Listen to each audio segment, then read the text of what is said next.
The Tao of Self-Confidence, Episode 74. Welcome to the Tao of Self-Confidence, where I share stories of real women producing extraordinary results by finding their inner journey to self-confidence 5 days a week. Get your free audiobook at our website at thetaoofselfconfidence.com. Well, hello, friend. Welcome to the Tao of Self-Confidence, where I share stories of amazing women who have discovered their inner journey to self-confidence.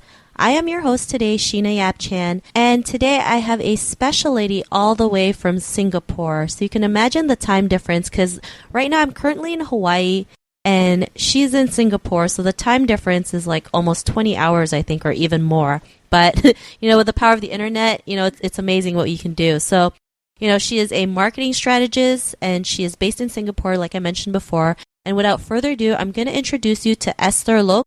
Esther, how are you doing today? Maybe you can fill in the blanks, or maybe you can fill in a little bit more about yourselves to the listeners. Sure. Hello. Thank you for having me. My name is Esther, and I'm a marketing strategist for women entrepreneurs who want to be more of themselves in their business and get the clients and profits they desire. So what I do is that I help them turn their strengths into opportunities and infuse their personality into their marketing strategy so that it feels like really natural and aligned with their business and values. Awesome. Well, thanks for sharing that. It's always great to see, women entrepreneurs help out other women. Yeah. We all should stick together, I think. Yeah, definitely. And Esther, what's your cultural background? Well, I'm from Singapore, and I'm Chinese. Also, what would be your favorite self-confidence quote? Okay, so my favorite self-confidence quote is by Thich Nhat Hanh. I can't really pronounce his name, but it says, to be beautiful means to be yourself. And you don't have to be accepted by others, you just need to be yourself. Because sometimes, I don't know, for me as a child growing up, I was bullied in school, and I had really, really low self-confidence. So I always wanted to be like the cool girls and all that, and I was like a really quiet kid as well. Yeah, so this quote means a lot to me because I always felt that I was kind of like an ugly duckling. Sort of. Yeah, so I always felt like I needed to be accepted. So this quote really does speak to me pretty powerfully. Well, that's a great quote, right? And it does have to start with us, and especially being, an Asian woman, it's really hard for us to accept ourselves for who we are because we've always been told what to do, or how to dress or what to say. And, that really hurts us, in the end, because then we don't really trust ourselves. We don't see ourselves as beautiful on the inside or out. And it really lowers our self-esteem and self-confidence. So I really love that quote that you shared. And, in your own words, how would you define self-confidence? Well, to me, self-confidence is really about really trusting yourself and your abilities. For me, it was difficult to trust myself because, I always wanted to be accepted. I felt like being myself, just by being myself, people wouldn't like me for who I am. So I felt I had to be somebody else. And after starting my business, and I found a tribe of really great ladies and friends who were supporting me, and I come to realize that I really needed to trust myself and what I could do, because sometimes as women we tend to kind of shortchange ourselves, and we tend to think that we can't do really great work, but actually we are really good at it. Yeah. Awesome. And it's funny, as women we always second guess everything, right? Because like I said, exactly, we're always told what to do, and I even read this article on the internet how, for women, it's really hard for them to self-promote because, others will think that they're too aggressive or they're being greedy, all these kinds of things, which really stops women from promoting themselves. And really, it doesn't really matter, right? It should be okay to go out there and promote yourselves. If men can do it, why not the women? So I really love that I love that definition that you shared.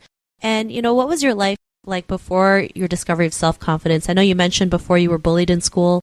Was there anything else? Well, I was always very self-conscious, and I was always afraid of what people might think of me. And I was always thinking that people were judging me. So, there's a lot of things that goes on in your head that is not true. And, sometimes these kind of negative thoughts tend to spin, and as in they kind of like when they're in your head, they tend to spin into like stories and everything. That was me before I discovered my self-confidence. I was not confident at all. I was always worried about what people might think of me, and that always stopped me from doing the things that I really wanted to do and to put myself out there as well. So, I mean, one tip that I can share with everyone on getting over your fears and your blocks and all the negative thoughts that goes on in your head is to actually write them down. This has helped me a lot because just by writing them down, it kind of makes it real. You kind of take it out of your head and put it down on paper. And sometimes it actually seems kind of silly when you start writing it down. It's actually a great exercise because I've done that too. I've written down every self-limiting belief I have and actually go an extra step further. Disclaimer, be safe when you're doing this, but I burn the paper because I let it just means I'm burning all those beliefs away. But anyone who tries this, please make sure you're in a safe area. If you're playing with fire. Either that or you can just tear it out.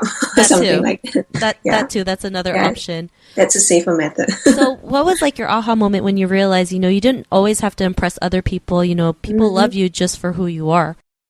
Well, I think one of the biggest moments for me is just being in that space, in that community with a group of super supportive friends and entrepreneurs helped me realize that, they accepted me for who I am. And as in, they were friends with me just because, like, I was me. Like, I wasn't somebody else. I could be, like, my true self, and I could be really, like, I could be real. Like, I didn't have to act like somebody else. And I was speaking to a coach recently about, like, fears and limiting beliefs and everything.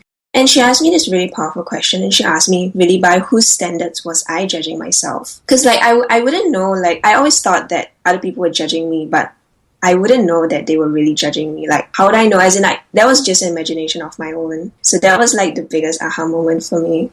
I like that question that you said, like, by whose standards? Like, who creates all these rules, right? Yeah, exactly. When people say, it's not normal, it's like, what is normal? Nobody really knows what the standard of normal is, right? Being an entrepreneur could be something normal, right? We never know, right? This is why, like, it's so funny that we base it on all these weird beliefs that we don't even know where it comes from, right? Yeah, we have to step back and say, you know what, who cares? I'm just going to be myself. If nobody likes me, too bad, right? Because I always believe that the right people will come into your life. So what's your life like now after that discovery? Well, I would say I'm definitely a lot more confident about myself. I'm not afraid to share with other people. As in, I'm not afraid to, like, talk to other people or, like, to meet new people. I'm still learning to be more visible and to step out and start putting myself out there. But I definitely feel excited about connecting with people and, like, really sharing my message. I used to be really afraid of, even just sharing about what I do as an entrepreneur, because I was always afraid that, in Singapore, it's still not a very so-called normal thing to be starting your own business. It's normal to get a regular 9-to-5 job, but being an entrepreneur, as in, like, there are a lot of negative, like, thoughts around that as well in our culture. So just really being able to step out and, like, start talking to people about what I do, that has been, like, that has really shifted things for me.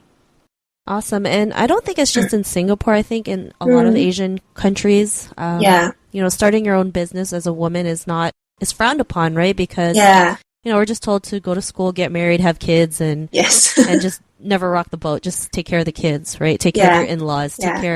Always taking care of others and never put yourself first, right? Yeah, exactly. So, this is a really great thing that you pointed out, because there are probably a lot of women out there who do want to start a business but are afraid because maybe they're afraid that other people might look down on them or might think that, they're not the kind of woman they're supposed to be. And like we said, from what standards is that, right? So thanks for sharing that. And, to the woman who's listening to your episode, she's probably in the same situation as you, wants to start a business but is too afraid. Or maybe she's, she's dealing with her own self-confidence issues. What would be that one tip you would give to her? I would definitely say surround yourself with people who lift you up. That has helped me a lot. I think if you can't find anyone like in real life, like the people around you, if there's nobody that you can find that can lift you up, I would definitely recommend that. Maybe, now Facebook groups are really, really popular. If you can join a Facebook group or something, a Facebook group of women entrepreneurs, and a really supportive one. Like you can really like start connecting with people, and even just like a Facebook group has been a source of like support for me, because people in there, they're really supportive, they're really kind, and that really makes a difference as well. Awesome. And I believe too, like just connecting with like-minded Facebook group do help, right? Because you're surrounded by like-minded people. So thanks for sharing that. And Esther, if our listeners want to get to know a little bit more about you and your marketing strategy services, maybe they want some tips from you, is there any websites or social media profiles we can link with? So you can visit my website at createanddelight.com. Awesome. So to the listeners out there, if you want to connect with Esther, just head on over to thetaoofselfconfidence.com and search for Esther's name. Her show notes will pop up along with everything else we talked about. And I really just want to thank Esther for sharing her story with us, sharing her journey. So Esther, thank you so much.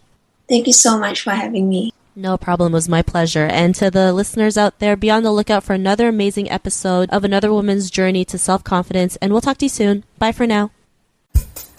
Thank you for joining us at the Tao of Self-Confidence. Head over to thetaoofselfconfidence.com for full recaps of every show, our amazing blog articles and resources, and just plain fun. Your inner journey to self-confidence awaits, so start today.